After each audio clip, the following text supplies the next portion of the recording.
Is Lee Andrews as I quickly adjust my screen and positioning here. Welcome to another Live with Lee. Thank you all for joining us and thank you for watching us post a live broadcast and for your questions. So if you're not familiar with Akathame is a talent acquisition and talent management consulting practice. We focus on helping companies build up their brand so that they can attract candidates versus try to constantly go out and hunt for them. We really want companies to shine and bring the candidates to them, which makes it a lot more fun for the candidate and for the company and successful. And I apologize, neighbors' dogs are out there barking away. So today's topic is around, I thought it was going to be really for recruiters and HR leaders and hiring managers, but I think it's also for candidates because there's an upside to online reviews and there's a downside to online reviews. So we have to really have a discerning look at what is happening with that online presence for that organization. So let's get started right away. So first question, do online reviews matter? They most certainly do. As I'm going to move this down so that doesn't cut out my face.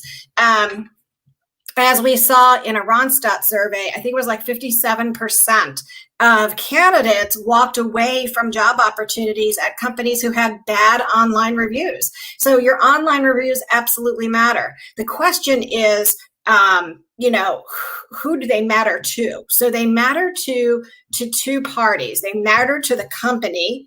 Actually three. They matter to a company's brand, right? That it's a part of that brand.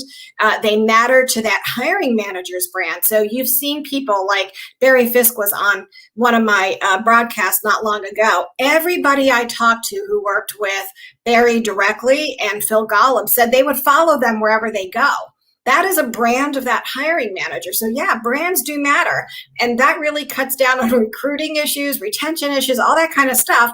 When you've got somebody so loyal to a manager for whatever reason that they're following them, I mean, that's a gold mine of cost savings and ramp up time for the company and the hiring manager.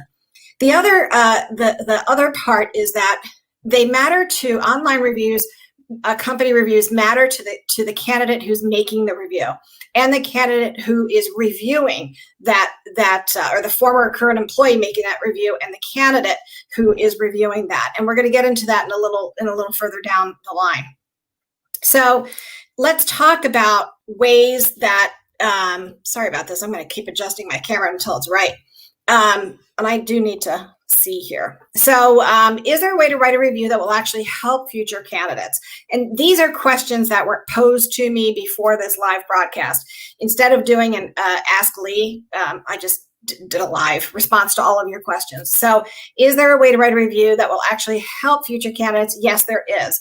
If you are a current employee or a former employee of an organization, and you are mad, something really went wrong. The day to write that online review is not the day that you leave the company. It's not even before you leave the company. You can write the review, just don't post it. Post it a few days later when you've given some thought to what you wrote. Does it really help a candidate make a decision as to whether or not working for that company or working for that person is going to be right or wrong for them? Because remember, your bad experience may be a phenomenal experience for someone else. And if you post a really bad review without substantiating your claims, meaning you've got to give examples, don't just say they treat you really bad. Talk about how they treated you bad. What happened in the process? What happened with the tools? What happened with the people? What happened with the work? Get as detailed as you can without divulging confidential information to allow future candidates to think very carefully about, it might have been wrong for you, but it might be perfect for them. So have some credibility and integrity to your post and start with, this happened to me. My thoughts and feelings on this are, if you are comfortable with that, always think about, it may not be comfortable for me, but it might be ripe for somebody else, and great. And I would also say that if you are going to write a review, it should really focus on how did the organization help accelerate your career, right? How did they help add to your capabilities and your skills? were they holding you back? So when you think in terms of business acumen for yourself and your portfolio and your career, it stops getting personal, right? If there is politics, if politics is getting in the way where things can get very personal, you simply say, I was not within the right organization or within the right group, or I wasn't working with the right people. That's better only because there's probably a whole lot more of organization around you where things are very good. So I had a client who is transitioning in their career write a scathing review about the manager in their company. And I said, do any other people in the organization feel this way? Is it systemic or is it just this person? And she said, no, it's just this person, just this manager, and just this particular role. And I said, well, sounds to me like you guys weren't a fit. And it sounds to me like that manager might be different than the company culture. So write about that. So the company culture is one that is enticing and inviting, but in this one particular section of the organization, I did not have a good experience. If you are considering working for this company, ask about blah, blah, blah, blah, blah, right? See how that's different. So it's now, here's the other thing. When you see a number, and this was actually another question, so let's go to this. Yeah, that's not where we're at yet. So when you see as a candidate, as a job seeker, and you look at these online reviews, you're looking for patterns. And I will also suggest that if the CEO has a 60% or below, right? If actually 70% or below, let's say 69. If their review is 69% or below, those are detractors. There is a common theme happening within that organization that people are detracting other people from applying there or from working there. So that is a theme, a thread that you are looking for. If you see that the CEO has an approval rating from 70 to 79% or so 89%, right? That's 70 to 89. Then these are people who they didn't really hate where they were working or hate what they were doing, or there was no despise, right? They're not detracting. They're kind of on the fence though. They're not really advocating. They're not promoting the organization. And this may sound familiar to you if you're familiar with the NPS rating. They use a 0 to 10 rating. I just like to say 100%. Are we 100%? How close to 100% am I in promoting this company? So if they're anywhere in the 70 to 80 range, those reviews, they have a iffy review. They're not committed one way or the other. They're just hanging. But if you start seeing 90 to 100% approval rating of that CEO, and the reviews are not reflecting, right, that 90, 80, or 90 to 100% reviews. In other words, the review level may be a 30% or a 4. They may be getting 3 or 4 star averages, but the CEO is at 80 or 90 to 100%. There's a disconnect there. So you've got to look through the reviews a lot more carefully. So if there's a high approval rating for the CEO, and yet there's not a high approval rating for the company as a whole, that's a disconnect. What you ideally want to see is a strong review rating for the CEO and a strong review rating from the employees who work there. That's ideal. That is ideal. So again, if you are an employee or if you are a past employee who is considering writing a review for a company, please do so with respect. And when I say respect, I mean respect for the person who's going to read it after you. And that is a potential candidate. Remember that this is your perspective. This is your review. This was your experience, that other people in the organization should be allowed to share theirs, and they do. But we don't want to go to too many extremes.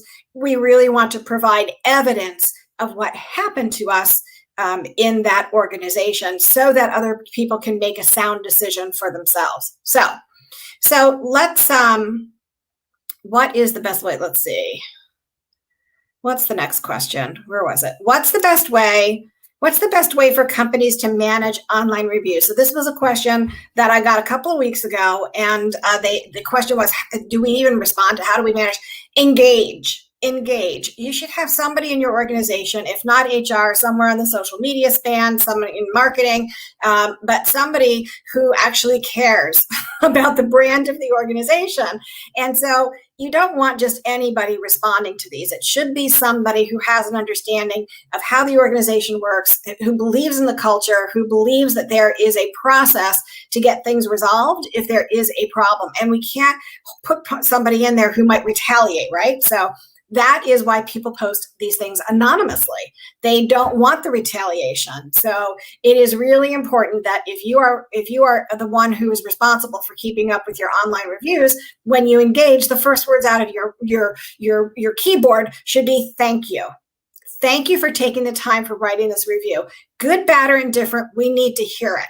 Would you mind if we followed up with you to get further details? Now, the employee or former employee on the other end may say, nope, not going to do it. And that's okay. We have to let that go. So when you respond, your response should also say, we want to follow up with you to make sure that we don't repeat the same mistakes.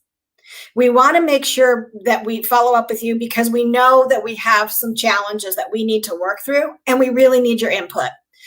Think of it, if you are coming from the employer side, think of it as user feedback. This is a great user experience exercise or customer experience exercise, employee experience, whatever experience you want to label it.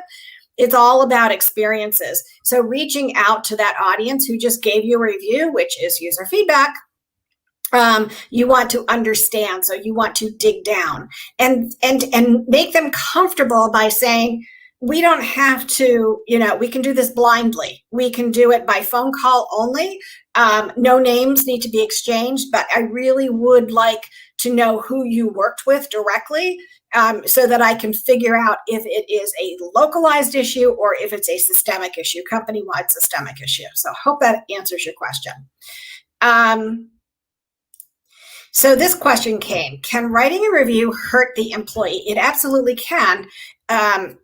So if you've been, out and about in the world these days, you may have, hello, Pratrap.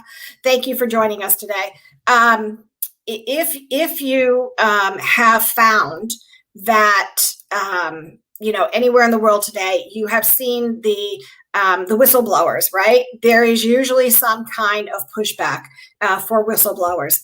This is why most of the online reviews, not all of them, are done very, very anonymously, which is fine.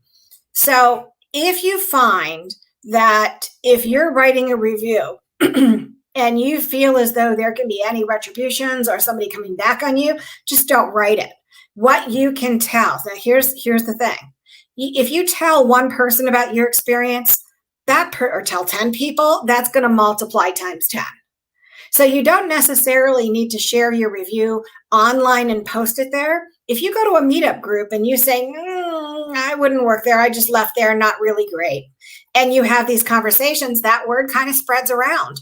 So whether you are putting that information online or offline, that's going to be your choice. But there's no reason to provide a review that is so scathing that it looks bad on you. So as long as you're providing accurate information about, the scenarios that happened to you, that impacted you, you should be just fine. But it can come back to you if you're working with, or if you worked with former employees who are quite retaliatory. So that you're going to need to be good judge. Your judgment's going to be needed on that. All right. And let's see. I think that's it. I think that's all the questions that came to me. Nope, I've got one more. And that, let me see, it's coming through texting right now. And that question is, when is there a time not to post? When should you not post a review? So my suggestion is there's no hard and fast rule, except I would never post a review, especially a scathing one or one that has any negativity to it, unless I've waited 24 to 48 hours. Just like sending a letter that is not necessarily, upbeat and wonderful, you want to wait a little while before you pick that fight, because I guarantee you when you take that step back, you're going to say, wait a minute. does this make sense for somebody else reading it? Will it help someone else make a true and honest decision as to whether or not to go and work with that company? Because that's really what it's about. Online company reviews from an employee perspective is really not about making you feel good about getting it off your chest. It's really about being of service. Is your review going to be of service to somebody else? That's the way that you should write it. And that takes thought, and that takes time and patience. So there's that. So that's what I got on online reviews. It went pretty quick, 15 minutes. We are ready to rock and roll on to the next topic, which will be coming next week, which will be a surprise to you and me. Have a wonderful afternoon. Have a great weekend. And let's close out this week on a high note. Everything is going to be fine. We're going to be okay. Take care. Bye.